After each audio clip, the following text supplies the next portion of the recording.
Good evening, ladies and gentlemen, and welcome to another episode of Atlantic Bushcraft Adventures. Tonight, I think we're on episode 123, and we're going to be talking about therapy and the therapy of bushcraft. And yeah, I just had to glance. It was episode 123. We're getting so high up now that sometimes I actually have to take a second and look. Not that I can remember any week, but I know it's higher than 100, but less than 150. I know it's somewhere in that variance. You know what I mean? But yeah, so anyway, the therapy in bushcrafting, and this was kind of one of your ideas, Ben. So why don't you guide us in, give us some stepping stones, and we'll work off of that. Yeah, so I guess I just we all have stress at life. I'm not saying we don't by any means. And some days I guess it just hits me a bit more than others. And what I've really kind of realized in the last few weeks, because I've been so involved in some other projects, I haven't gotten out to do my bushcrafting like I like to. And I'm starting to notice a definite effect on my personality, how I'm dealing with stress, just overall like added stress to my life, and probably in a time that's I have probably a bit more stress than I'm used to, anyways. So I kind of wanted to talk about that a little bit because I think something we don't talk a lot about, and I really do know that like when I get out there in the woods and I'm carving a stick or setting up a tent or setting up camp or cooking food, it it is such a release of stress, Mm. and it's just something that's so therapeutic that I thought maybe we really needed to talk about these things and really encourage people that are finding that things are and it's probably not for everyone. Don't get me wrong. I'm not saying like if you're terrified of trees that you should go out and just start doing bushcrafting because that's going to get rid of all your problems. It's not. But if you enjoy this, if you think you would enjoy this, then it's most likely like a really good stress reliever for you. Uh, and I know for both myself and you, Robert, that this is true.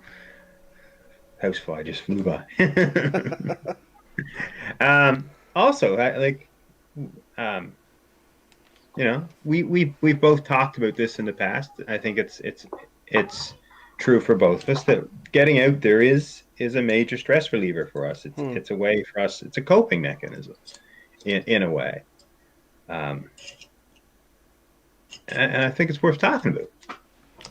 No, I tend to agree with you. Like you said, it's something I definitely use in my life as a great way to relax. I always, when people ask me about it, I say I go out into the woods to reset. You know what I mean? I think we've talked about this in previous episodes, or at least glazed over it a little bit. And what I mean by that is by getting out to the woods, disconnecting myself from technology, getting into the basics of stuff, basically living on daylight because, you go to bed when it gets dark, you wake up when it gets light. Going back to the roots of basic living is the way I look at it. It literally resets your system. It gives you a whole new schedule on things, a more primitive, basic schedule on things, basic or sorry, let me back up, not basic. All the worries of society, so to speak, don't seem as important when you're out in the woods and you got to get yourself some firewood because that legitimately is important. If you didn't bring water in with you, well, now you have to prepare water because that's legitimately important. You know what I mean? Like it really starts to give you perspective on what is actually important versus what is inconveniences. And a lot of society and don't get me wrong, I'm not harping on society, but the way it goes is there's a lot of inconveniences in society that stress people and they compound and they build up. And it literally just puts like a whole bunch of, I don't want to say toxicity, but that's kind of what it is. You know what I mean? You build up so much that it changes who you are on a specific way. Like people start to notice you might become more agitated, you might come a little bit more distant. Maybe you're just tired a lot. Like little changes people will pick up on, and then you can kind of go off, do your thing, reset yourself. As I said, and you come back and you're like a whole different person. Oh, 100%. Yeah. I think you hit a couple of things there, definitely. Like other people sometimes notice it before you really notice it. You don't see the changes in yourself as much, but when someone if it comes to the point where other people are pointing it out to you, and I've got other friends that I've talked to that to say the things, same things. I've got a buddy who says that sometimes his wife will actually look at him and say, "You need to go get in the woods for a while. Like it's time." You know, you know. And I know my wife has picked up on it too, and she's kind of like indicated like that I have to get out soon, but we just have to get through this hump. We have to get these things done. And then you have to go. You have to go do that because it's necessary. And I think the other thing you hit on is it does put things in perspective because there's a ton of things that we build up in life as being really, really important. But I don't think they are necessarily as important as we've kind of built them up to ourselves. Because in 5 years, will that thing that's really stressing you out right now really matter? And you know what? I say that to let me put it in another perspective. I guess I use something that's very similar. I ask a lot of people when they ask how I can like get up in front of people and talk or things that I do that other people would be embarrassed about, and I'm like, why would you be embarrassed? That's exactly what I tell them. I'm like, will you remember this next year? Probably not. So the chances of anybody else remembering it is going to be slim to none. So that kind of goes, you know what I mean? Same kind of thing with your inconveniences. It's an inconvenience right now, but in a year down the road, is it still going to be an inconvenience? Probably not. Is it a week from now? Is it still going to be an inconvenience? Maybe, maybe not. You know what I mean? So, does this inconvenience or this problem right here and now going to change the person you are tomorrow? You know what I mean? And I think that's where things get sometimes a little confused. We think it might, but ultimately, in the big scheme of things, not so much. You know what I mean? Yeah, no, I mean exactly what you mean. But, and this is just a personal thing, and it's a bias of mine for sure. I do think getting out there and setting up a camp and sleeping a night in the woods and having that campfire and chatting with a buddy at night until the stars pretty well stop glimmering. Um, that does change you. You are a different man tomorrow. You are a better person the next day because you've had that time to fully reset and process things and really put things into perspective. And you come back fresh and new and revitalized, and it makes such a difference. And things, for me, anyways, seem to go a little bit easier for quite a while. Like I'm able to handle things a lot more efficiently, a lot better. I'm much happier about it because I've had that reset. And when I've gone a long period of time, it really does kind of sit on you. And I just start to think, how can I get out? When can I get out? What could I do? So, um, and like a lot of things, the longer you go without doing something, the harder it seems to do it. The harder it is to justify getting back into it. Oh, it's Yeah. been so long now. A little bit longer won't kill me. Or it becomes another inconvenience in the consistency of inconvenience of your life. You know what I Mm. mean? Which is it's understandable, but not great. Because you're literally making the thing that could potentially make the inconveniences better an inconvenience in and of itself. So, I mean, so Roundabout Media joined us here and he said, "Hey gang, nothing is more soothing to me than the sound of raindrops on my hood as I walk through a darkened wood."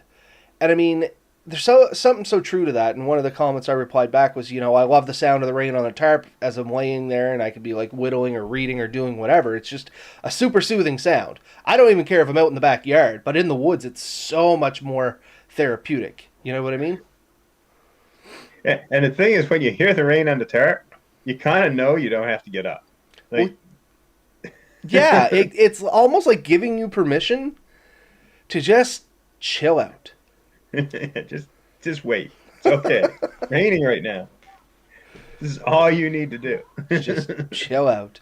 Yeah. And another thing that this is what I was trying to remember before I trailed off there. A lot of people will tell me, well, why do you go to the woods to relax? Isn't it so much work? Don't you come back tired? Like, and the reality is, you may come back Physically tired? yeah, I was going to say maybe as physically tired as you went out, but you're so, or at least me, and I'm sure you're the same way, Ben, you're so much more mentally reset and rested, and you're just not thinking about everything that's going on. And I don't mean to mislead. It's not like you're trying to abandon society. You're just narrowing the scope to kind of reset your brain. Speak for yourself, buddy. I know, I'm trying to backpedal on this pretty hard, can you tell?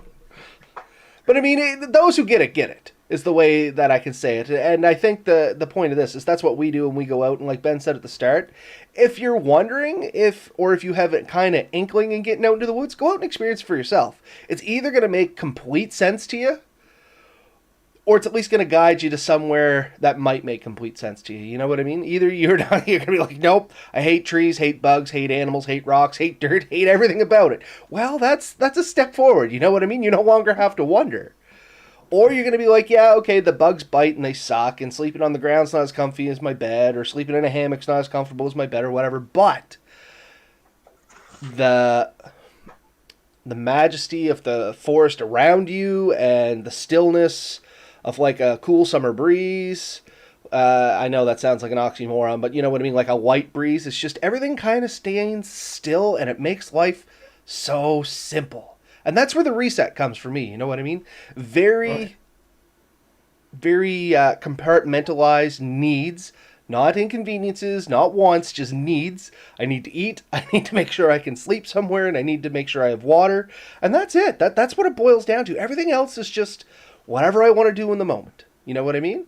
Everything Yeah. else just doesn't matter. And there's a huge satisfaction when you go out there and you do it. And not only is it enjoyable and you're doing well, but it's actually to the point where you're thriving out there. Like you eat that good meal, you have that good night's sleep, you have that beautiful scenery, and it's really like the sense of accomplishment you get from that um, is immense. And I don't get that if I stay in a hotel room. Like I know some people say, "Oh, when I'm going on vacation, I stay in a five-star hotel and I do this and I do that and I have to eat at the fancy restaurant and I have to do this and I have to do that." And I'm like, that sounds stressful to me. Like I don't enjoy sleeping in a bed that I don't know, necessarily who slept in it last, how well it's cleaned. All these people around, I can hear people going up and down the halls, getting dressed up, going down, worrying how big is the bill going to be at the restaurant. Just hearing everyone there. No, no, I don't know. It adds stress to me. Like I don't enjoy that. I don't, and I know some people love it. I'm not knocking it, but for me to go and just sit down and sort of enjoy that. Um, No, and I completely understand what you mean too, because that's always been the thing. People that like Melissa and I know, the big thing is everybody goes away for vacation. Everybody wants to go to Mexico, Dominican, Cuba, wherever, which is awesome. It's great. I'm glad people do that. I'm glad they have the ability to do that. For me, I'm much like yourself. Every time I think about it, I'm just like, that would be so stressful to me as an individual. Like, I don't know how I would even cope with doing that. I want to do it. Don't misunderstand. I want to try it.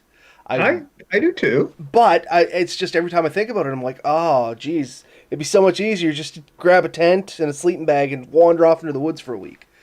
And I'd be just as happy. Like, that's the thing. I'd probably be more happier. Or at least I think I would be. Like, don't get me wrong.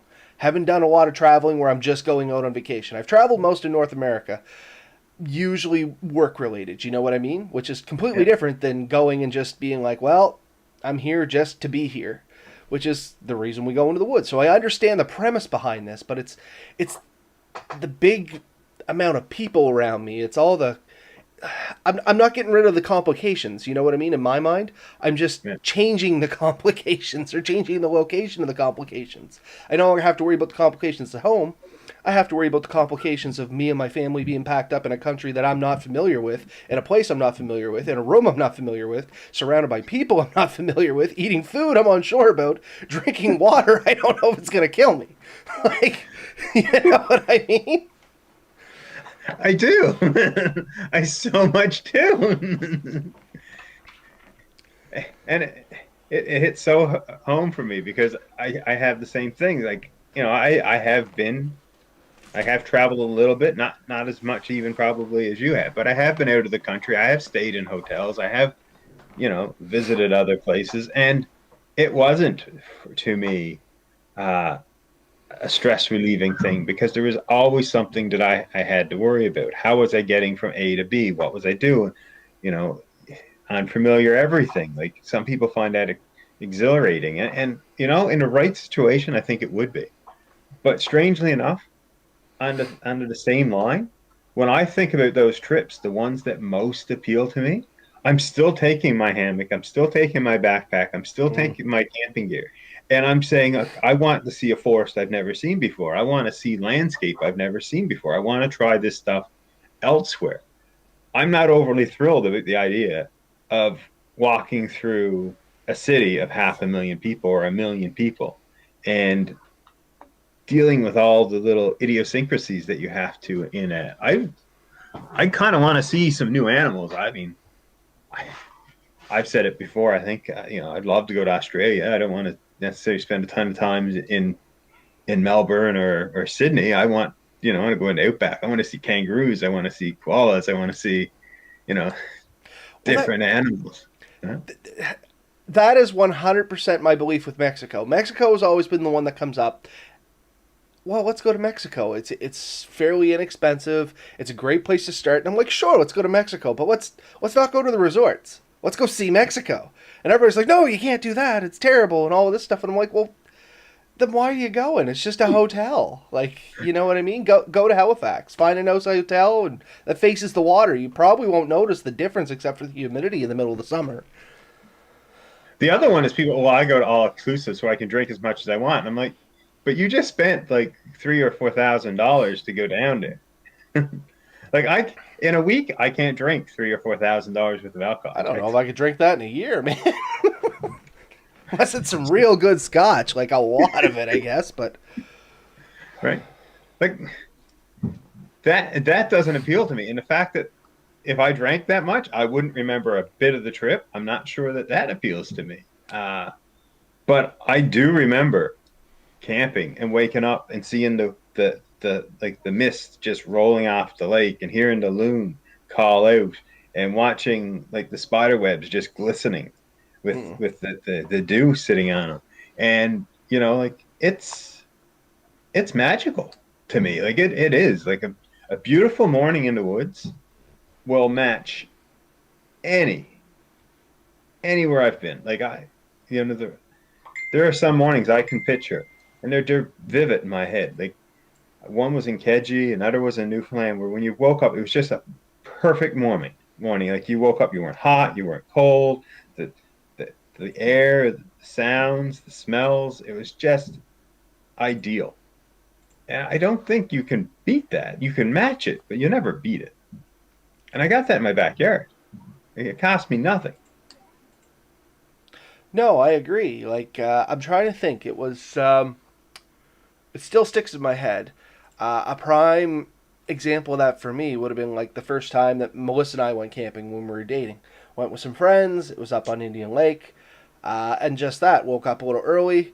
Got to see the mist kind of floating over the lake a little bit. Got to hear the loons. You know what I mean? Like that. I love the sound of a loon on a lake in the morning. Like there's something Can't so beat it. magical about your alarm clock being a loon, unless you're hungover, and in which case it's probably not so magical. But you know what I mean? it's He is. it was it was awesome. It was just a great time, and you kind of wake up, you crawl out of your tent, and there's still that last little remnants of the fire pit going, just enough of the smell of wood smoke that it's kind of like a hint in the background mixed with the dew and the smell of the forest. It is like therapy. That's just it. It's like the most simple therapy you can accomplish, and you don't have to go far for it, and it doesn't cost that much. It just takes a little bit of planning. That's it, buddy. You just described it. We're going to come up with the Atlantic Bushcraft scent, and it's going to be morning dew and smoke. I'd buy it. I mean, I'm not going to lie. But I mean, look at this in another way. The first time you and I went camping, we went to the waterfalls. Yep. And first night was cold. Second night, Yep. we spent the majority of the night huddled around the fire. Uh, The heck is this? Take over for 1 sec, Ben, if you don't mind. Not that important. Might be. Just hold on. Okay. So he said, yeah, we spent 2 nights. We should mute or something there, but we spent 2 nights at the river.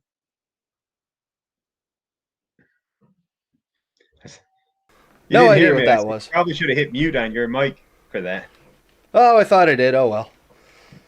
Um, yeah, we spent two nights at the river, and like you said, it was cold at night, and we spent chatting around the fire. But we've talked about that trip both on the air and off the air numerous times. Like it was a great trip. We really both enjoyed it. We both Hmm. want to do more trips like that. Uh, Opportunity and time and work schedules are our biggest inconveniences. There must have been some smart ass comment. Nope, not a smart ass comment. Roundabout just recognized the ringtone. Uh, yeah. But yeah, Um, anyway, it was a great time, and I mean, there was it, and you might have covered it while I had the headset off. I'm not 100% sure. It was the first time you guys got out. We chatted about a lot of stuff that night and realized a lot of the similarities in activities and things we liked like that. And I mean, we knew each. Really, that was the first time we had been face to face, minus the Bushcraft gathering where we basically passed acquaintances, but never really chatted to any degree. yeah, yeah, for sure. I mean, at the Bushcraft, I think we probably had one or two short conversations where, basically, hi, I am, you know, joked about having the youngest kid, things like that. But, and I won. By a couple months. I mean, I concede my defeat, but only by a couple months. Things to fight over, right? But no, and I mean, just that in itself, I still remember that night. Like, it was a ton of fun. You said it earlier. We kind of looked at the stars, just stared into the fire, chatted about topics that you just, whatever came up at the end of it. We were talking about some goofy crap. But I mean, the reality was neither of us really wanted to go freeze, so we were kind of huddled around the fire.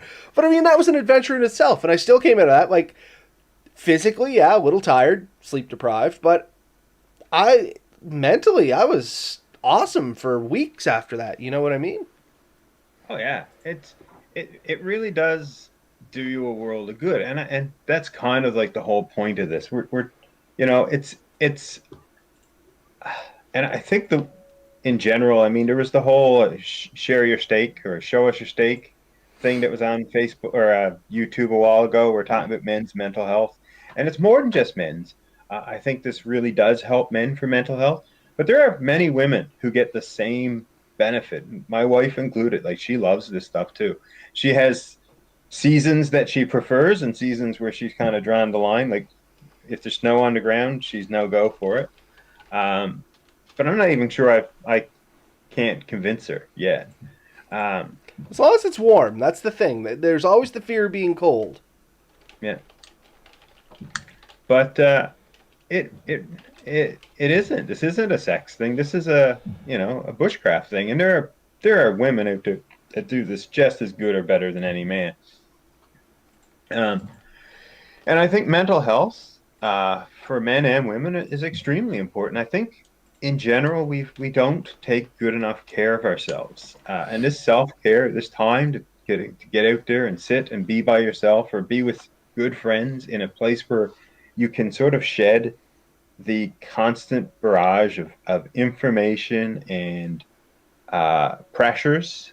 You have your work, you have your family, you have your friends, you have your Facebooks, your Twitters, all these things that are constantly there, and they're pushing at you all the time, and they're not all negative by any means. Some of them are very positive and great, but it's almost information overload for a lot of people, and sometimes that sort of that disconnect and sit there and to just watch a stream or cook a steak over an open fire, which if you haven't done, you haven't lived. I'm I'm a very big proponent of taking a steak camping. You've seen me do it uh, a few times now, I think. Well, that was one of our challenges for our first camping thing. We cooked the steak on the coals. Yeah. Amazing, Uh, by the way, if anybody wants to try it. Anyone who's ever camped with me knows that pretty well the first night is steak. Like that's a thing. And I don't eat steak a lot, believe it or not. Like And the next morning's eggs and bacon. I learned that yes, as well. these are important life things. Like I don't think you get No, it. they are. Like, I make fun of it, but it's part of the therapy. You know what I mean? Like, and we joke about this constantly. I always was the minimalist. A bag full of oats, some nuts, maybe a couple pieces of chocolate. I'm off in the woods. Or rice. Rice, that's the other one with a can of tuna. And I'm good, you know what I mean? Always thought it was great. I even spiced it up a little bit by including little pouches of chives and salt and pepper. And I'm sitting there and I'm eating my morning mush and I look over and Ben's like feasting like a king. And it all just made sense all of a sudden. I'm like, well, hell, why don't I do that? It would make so much more sense. It's not that hard. It's not like I can't do it. Obviously I can. There's this guy right beside me doing it. So why am I eating this? You know what I mean? Well, I'm the guy that showed you can still have turkey in the middle of the woods and a whole turkey. Yes, and I was very impressed with that. That's still one of the highlights of my bushcrafting career, so to be. I tell that story to everybody. Oh, because you'll get so what was the strangest thing you ever seen in the woods? And the thing comes out of my mouth is two guys deep frying a turkey in the middle of nowhere because we could. There's, what? I'm like, yeah. Yeah, that's probably the strangest thing. But it was awesome. Oh, it was awesome. And anybody that's listened to us for any amount, you may realize I try to work the turkey story into almost every single podcast. At this point, it's almost stubbornness I try to stick it in there. I think personally that you're trying to convince me to invite you over for another turkey deep fry. Subtle subliminal messaging. So we're at a show 123, and so far you've only gotten one. So it's not working yet, buddy. Like, Well, I've been using the same tactic on my wife. We've been married 12 years, together 16 years, and she's only ever made me one, maybe two chocolate cakes. And I was lured into dating her with the promise of chocolate cakes. So, I mean, I know how to bide my time.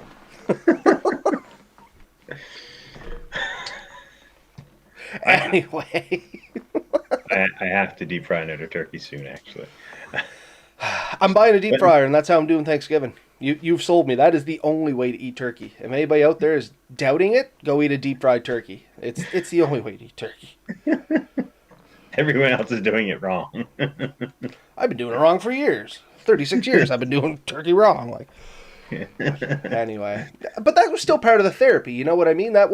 We went out to do something that was goofy. We knew it was going to be goofy. It was unrealistic, but it was like, why not? It fit in the boat. We could paddle around with it. I was trusting that we wouldn't sink. I was kind of going by your lead on this, and that you knew what you were doing. So, I mean, I had nothing but faith. We went wholehearted into it. Had a great time doing it too. Like, and it wasn't that big of an inconvenience in the woods, which is kind of what surprised me the most. I was like, oh my gosh, this is going to be so inconvenient. We're going to get the oil into the pot, then we're going to get the oil from the pot back into the container. Then we got this whole turkey out there, and we just kind of went with it on the fly, and it was part of the therapy. I mean, we ended up deep frying the turkey. We got the oil back in the jug once it cooled, of course. We didn't put it in boiling hot. We're not completely insane. And then we ended up making a fridge. We literally made a fridge while we were in the woods, which was, who would have thought? You know what I mean? And that's the kind of crap that you look back on, you're like, that was so much fun. And people are like, well, that had to be exhausting. Physically, yes. Mentally, like, that was so rewarding. That kept me on a high for weeks. You know what I mean? Like, it was such a reset and so much fun. You just remember it and you think back to it and it's still fresh in your head and you have a little chuckle about it. And just like that, a day that was bad is back to being good again. And I think everyone you talked to for like the next month heard that story. Oh, for sure. That next month, what are we going on here now? 2 years? And I still tell that story. It's like the first of my repertoire. One time so we have to up that, you know that, right? Oh, for sure. We're gonna have a pig roast in the woods. I just haven't figured out how yet. That was my thought. I think we may have mentioned it before, though. I think so, yeah. So our next adventure, when we figure out how to do it, and it's not that far. Like I've got 90% of it figured out already. The hardest part is finding the pig. Mm. I might have a lead on that. Yeah. Might not be a whole pig. Might be a half pig. Might be a whole pig. If it's a whole pig, it's going to be more pig than we can handle. So we may have to include friends with this if anybody's interested, because it will be, like 200-pound pig. We're going to have to try. It'll be cleaned. Don't get me wrong. It'll be cleaned. I'll make sure of that. But it's still going to be a lot of pork. We're gonna need more friends, but We I are don't know if definitely we going to have. need more friends. This is going to be maybe, just maybe, Ben. COVID is lifting. Once COVID lifts and we can gather a little bit more, why don't we put out an invite for people to maybe come to a woods pig roast? Celebrate with Adventure Bushcraft, or celebrate with the Atlantic Bushcraft Adventures. Ben and Robert come out, enjoy some pork, camp a little, watch us probably set ourselves on fire because we have no idea what we're doing. I mean, it's going to be a good time regardless of how you look at this. Bring first aid kits. First aid kits will be provided, but more would be appreciative. But Anyone interested in this concept, you should like reach out to us. Let us know. yeah, because we're not really joking on this either. Is the thing. Uh, yeah, it's gonna happen. We just haven't decided when and how yet, but it's gonna happen because it's just the next logical step. As long Uh, as we're not wearing grass skirts, Roundabout Media endorses the idea. Well, now that you said that, there's going to be a grass skirt. There's gonna be grass. There's going to be a grass skirt. It's gonna have to happen. I don't know. We're gonna find a grass skirt, but I think we could pull off a cattail skirt. The Yeah, cattail leaves. yep. Could definitely weave that in. I think I could get Melissa on that. But anyway, we diverged off our topic. Not really, because it's all still fun in the woods. It's part of the therapy. But that's kind of the thing. You make your own therapy in the woods. You know what I mean? Oh yeah, I've heard like this isn't a new concept. This is a concept that's been around forever. The other one that I've wanted to try is the sweat lodge Hmm. with just like bending the alder boughs down, throwing a tarp over, heating up some rocks, putting in the middle, throwing some water on, and getting it all steamy in there. You know, and yeah, okay, someone's gonna make some comment about a bunch of guys in the woods, but I don't care. It could be anyone. I really don't care. I'm not. This is not about anything other than getting out there and de-stressing and enjoying yourselves. I'm not making this out to be anything other than that. So I want to try that too someday. And I've talked to people about it. Well, think of it this way. The indigenous peoples, and I hope I have the correct term with that, they used to do it as part of getting rid of bad energies and cleansing themselves. You know what I mean? So it fits into the whole thing. They would go out, um, they would make a sweat lodge and do just that. There's a little bit more to it for them. Don't get me wrong. There's some spiritual belief in there, and specific trees, specific rocks that I'm not privy to. I do know they're specific, but somebody would have to tell me what they are. Unfortunately, I'm a little ignorant that way. But the idea, concept was you went out, you did this, and it was to cleanse your mind, body, and spirit of impurities. You know what I mean? So is that not what we're just talking about, in all It's a honesty? 100% word. And I mean, I think they were smart, wise people. I mean, there's something to be learned from absolutely every culture, every people's out there, and that's a concept that's always enthralled me. Like the whole idea of that, and just the. I mean, I think I've said it before. I think I was born in the wrong century, and probably in the right location. That was the funny thing. But I would have been perfectly happy never having met modern technology, I think. Um, just living in the moment, near a stream, hunting, fishing, it wouldn't be called hiking. It would just be called going from point A to point B. You know what I mean? Like Roaming. roaming. But there's an appeal to it. There's something that's, and I don't want to use the word primitive, but natural. Something that's just so natural, so normal that I think we've kind of gotten so far away from it. I think we live an unnatural life, and I think it adds stress to us. I think it creates problems for a lot of us, and I think that getting back to what is a bit more normal, is a bit more uh, natural, really kind of lets you realize what, we said the importance, but kind of lets your whole body reset to where it really needed to be. Uh, and you're dealing with natural stresses. Like you said, do I have enough water? Do I have adequate shelter? Do I have good food? And once you've dealt with those three kind of needs, everything else you kind of realize is in that moment not important. There's nothing you can do about everything else, but you can make sure that you're protected from the elements, that you've got food in your belly, and there's plenty of water to drink. And after that, you're golden. Well, that's what I mean. Everything else becomes pretty much secondary. Second, You know what I mean? yeah, It yeah. really simplifies things. And I mean, to a degree, we're allowing it to be simplified because we know it's a finite amount of time. We're only going out for, between 1 and 7 days. They're on average, sometimes longer. Uh, and it gives you that freedom to just basically unwind. And that's what we said a little earlier ago when people like go to Mexico and stuff like that. That's how they accomplish it. They have the ability to be able to just let go and like, this is my 2 weeks. I'm not going to worry about anything. Unfortunately for me, I don't have that ability. Like, all the complications chase me down. We already talked about this, but my spot where I can go and let everything go for that amount of time is in the woods. Maybe it's because I'm more simple minded. I have no idea, you know what I mean? But that is my happy place, so to speak. I That is could where tell the you a world lot of is things, simplest. Robert, but simple-minded is not one of them. But no, I mean that's my happy place. That's where the world is simplest to Robert. You know what I mean? And that's kind of what this is all about. Is we're inviting you folks to go out there and see if that's where your world's the simplest.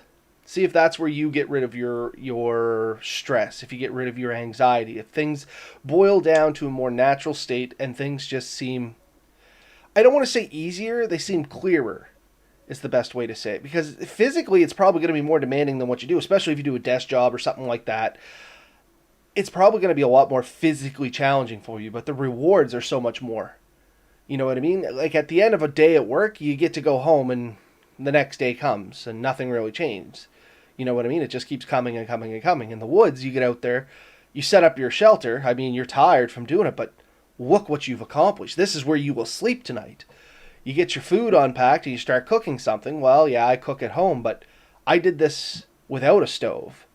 Or, the convenience of a stove, like an electric stove or a gas range. If you just didn't turn a knob and heat came out, unless maybe you got a butane burner or something like that. But even that's different. You know what I mean? You're still dealing with wind. You're dealing with bugs. You're dealing with the trees. You're dealing like there's just so much more of accomplishment when you eat that meal out in the woods.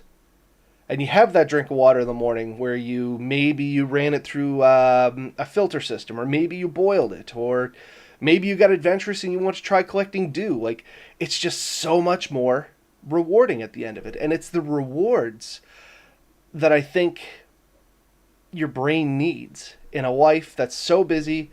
And let's face it, we're so bombarded with negativity and failures. Even if yourself is not a negative or a pessimistic person, you have to realize, like, just go on Facebook.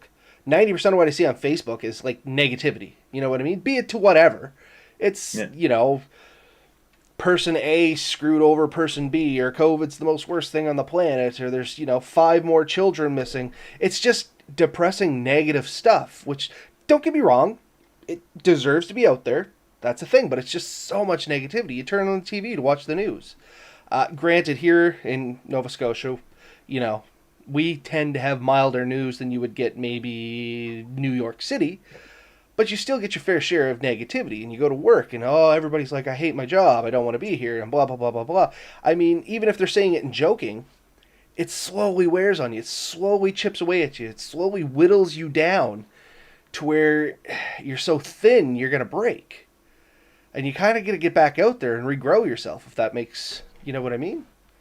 I know I already said this once, but that's a new way of looking at it. I like that analogy. Yeah, no, I see it. I feel it. I understand it for sure.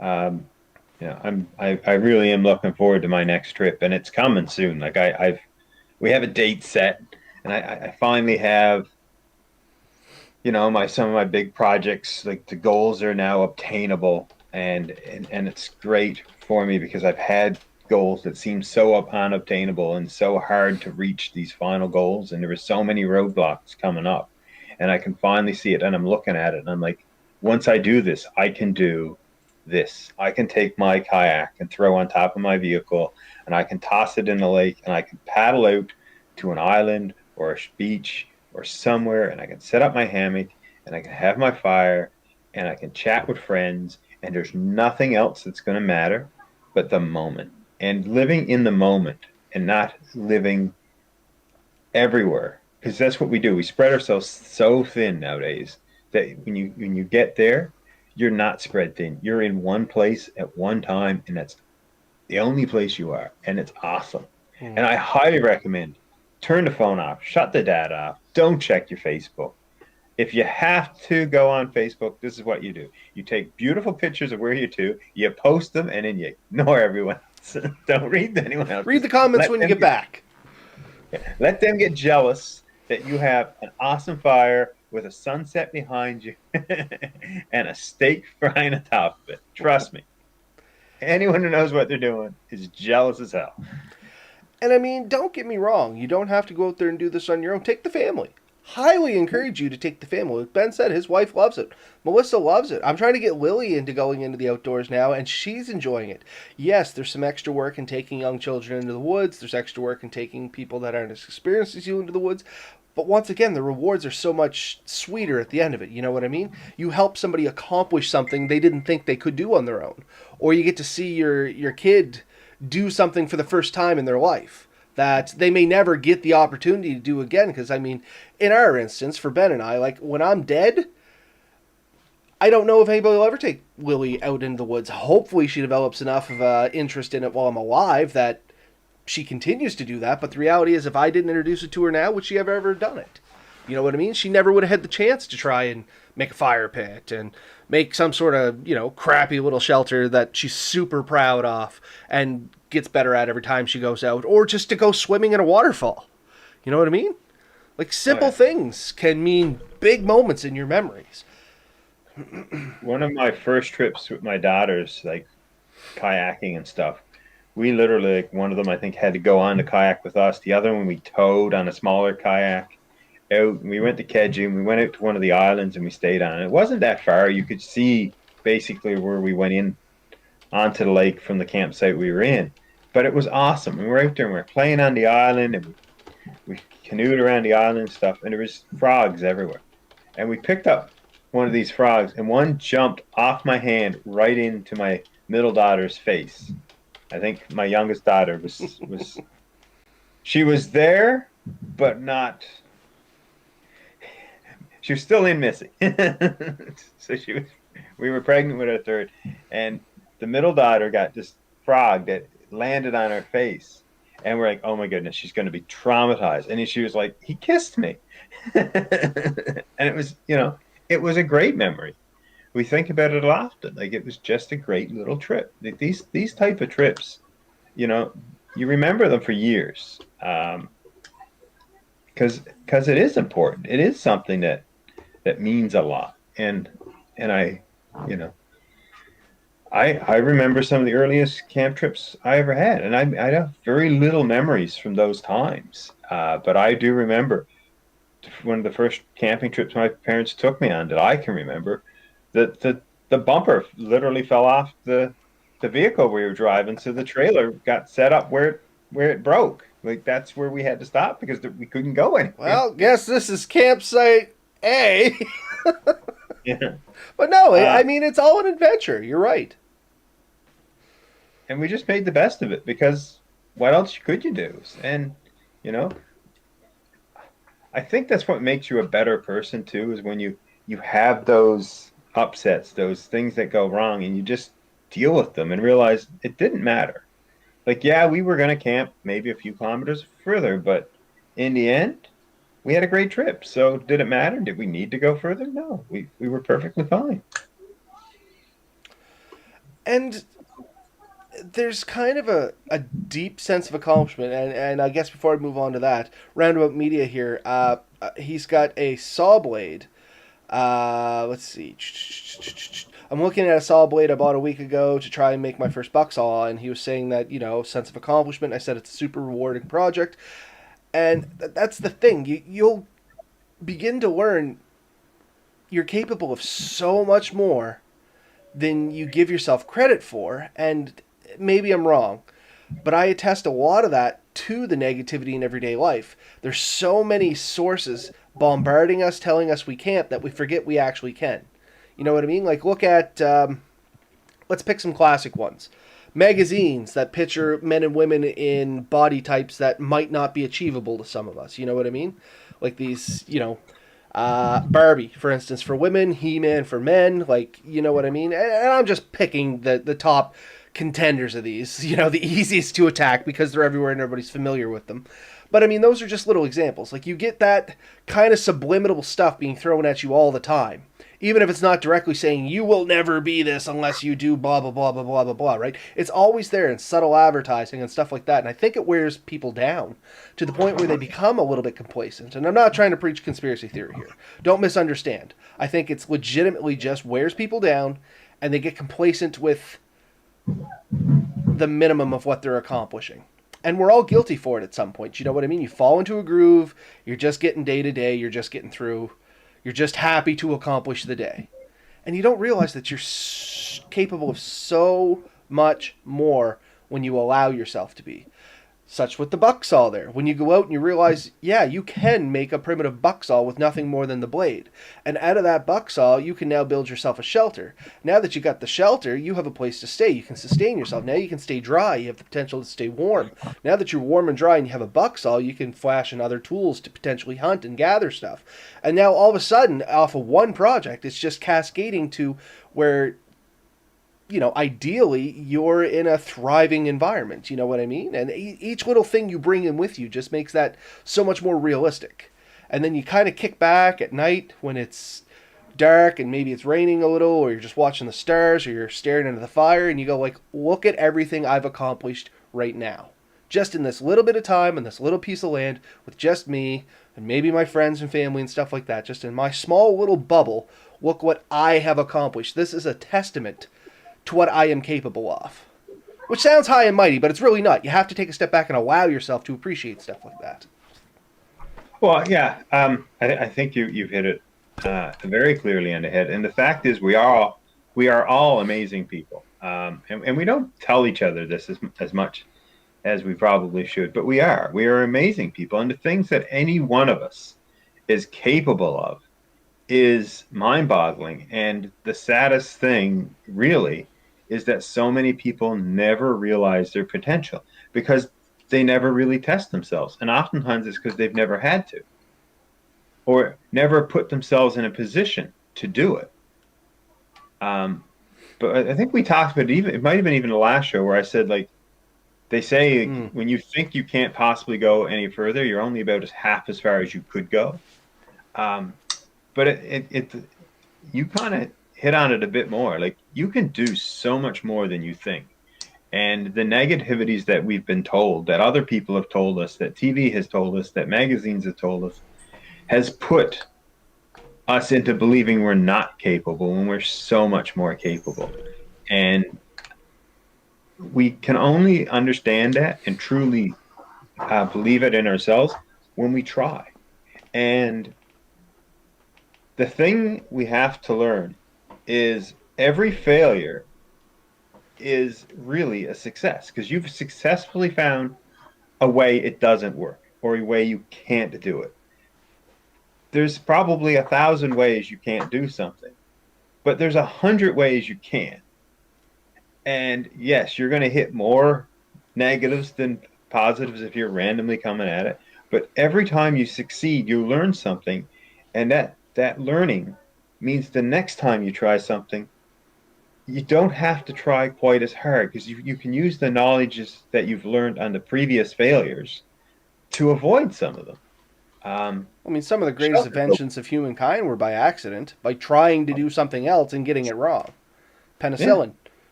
Yeah. Number one thing that comes to mind, I think that's Canadian too, penicillin, was they were trying to develop a vaccine for something.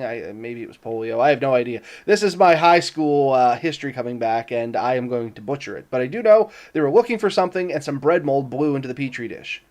Hmm. And it grew, and penicillin was born. Not what they were attempting to do at all. Um, I highly believe that the first person that created a knife by breaking a rock did not intend to create a knife. He probably didn't even intend to break the rock. But once he did break the rock and realized he had a pretty sharp object, and that sharp object allowed him to cut wood and cut fibers and open up animals and stuff, he got to thinking, what else can I do with this rock? What else can I build? What else can I make?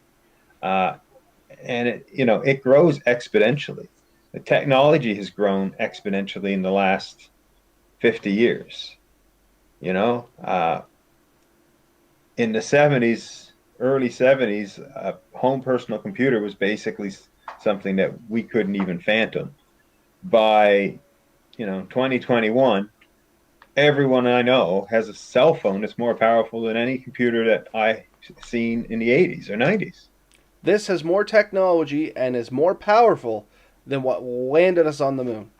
Yeah, yeah, right. Um, and all that, started with very basic technologies. If it wasn't for the creation of stone tools and bone tools and early metallurgy, we wouldn't have made it to this point. We could not have gotten here without these stepping stones. But there's so much that I think gets forgotten about those old technologies that we are actually losing some things. I mean, we're so far ahead that maybe, some people think we We don't forget really to look need to know behind. this. Huh? We're so far Yeah. ahead, we forget to look back. I guess that's what I was trying But to say. yeah, but I still think there's a ton to learn. Like I don't think we figured it all out, you know? No, I And think ambition leads to a lot of this stuff. Like, my thing is, I hope what landed us on the moon is some crazy bugger was sitting on the planet looking up, going, I bet you there's something tasty up there. You know what I mean? Like, I hope that was the kind of motivation that skilled us forward. you were really Influenza disappointed when virus you testing found it is what wasn't led to made of cheese, penicillin. weren't you? I mean, I just hope he thought there was something tasty up there. I don't care if it was cheese or space cows, but I was hoping that it was something tasty. So Chris added in here, it was influenza virus testing is what led to the discovery of penicillin. It's actually a pretty interesting story if you ever looked it up. Like I said, I butchered it. I'm going to admit I probably butchered it, but it was something along those lines. Not a history guy. Yeah, But I had was it Louis Pasteur? Yeah, we had a book on some of this stuff mm, growing up. But it's so long ago now. But yeah, so this is a topic I think we really enjoy it. We have circled back and forth a bit on it, but I am glad we hit it. I do think it's an important topic, and I think the big part of it is there's a million reasons that we go out there. We go out there to learn. We go out there to experience new things. We go out there to test ourselves. But all these things in the end, really, for us, a lot of it is our way of taking care of ourselves, our self-care. And it comes from getting out there and just challenging yourselves on a different level and really enjoying it. Because when you can do that, you come back feeling stronger, more motivated, more rested, more confident. Like you're going to gain confidence when you can go out and I